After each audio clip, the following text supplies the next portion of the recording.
One of the special features of the ASEAN Asia Forum is that we've always tried to engage the corporations. So if I could ask Mr. Manwani to start us off and give us some views about business prospects here in ASEAN. In terms of the economic center of gravity shifting, if you like, east and shifting south. This is a trend that is likely to continue. There is no doubt that if you project this going into 2020 and 2030, Asia will pretty much be the largest consuming bloc in PPP terms. The second big trend, of course, is digitization. It's changing the way we do business. It's changing the way we talk to our consumers. And the last bit, in terms of a big trend, is around sustainability. How do we make consumption sustainable as the developing world raises the standards of living? And I think this, to my mind, has to be the new model of growth. As Unilever, we have something called the Unilever Sustainable Living Plan, which basically says we'll double our business and halve our environmental impact. By 2020, we will source all our raw materials, agricultural raw materials, from sustainable sources. That is, by the way, 7.5 million tons of agricultural produce. In the interest of time, I'd just like to talk about one opportunity, I think, that ASEAN has, and that is to re-look at manufacturing. If you now look at what's happening in China, the costs are going up. The demographic pattern means that you don't have enough workers. In fact, China has to move manufacturing from its coast to the interior. And here is an opportunity for ASEAN to win back some of that manufacturing.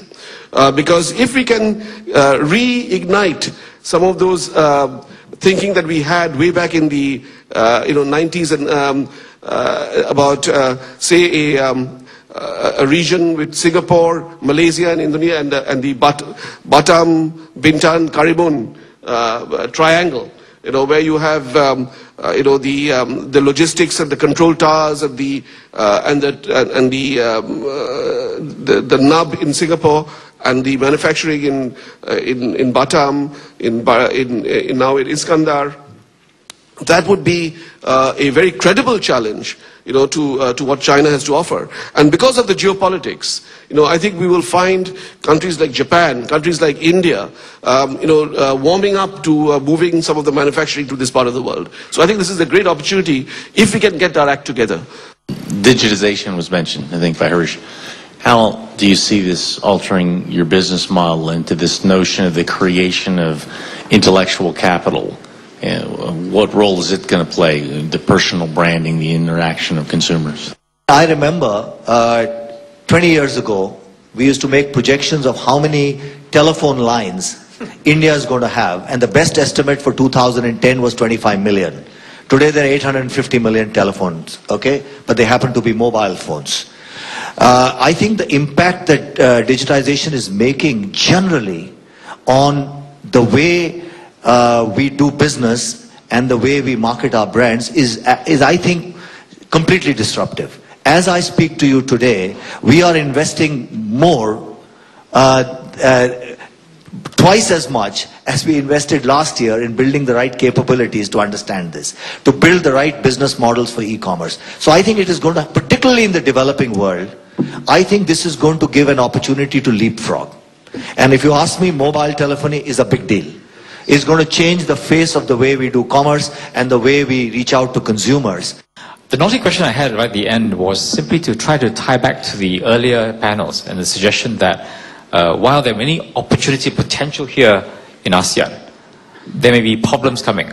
Could I ask the two CEOs, if those worst case scenarios, not quite worse as in war, but some tensions and disunity were to come about, would it change the picture for ASEAN and Asia? Would you suddenly be looking elsewhere? Business thrives on predictability, consistency and sentiment. So, if you have a situation where because of tensions, these things, these pillars on which business relies on, I mean, that will have a detrimental effect on what's going to go on. But can we ignore Southeast Asia? I don't think we can. Most businesses are here for the long term. There is nothing that works better than economic prosperity.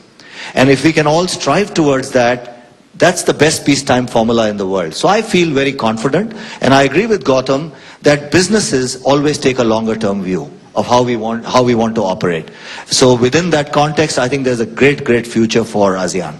Please join me in thanking both our CEOs, Gautam and Harish, for joining us.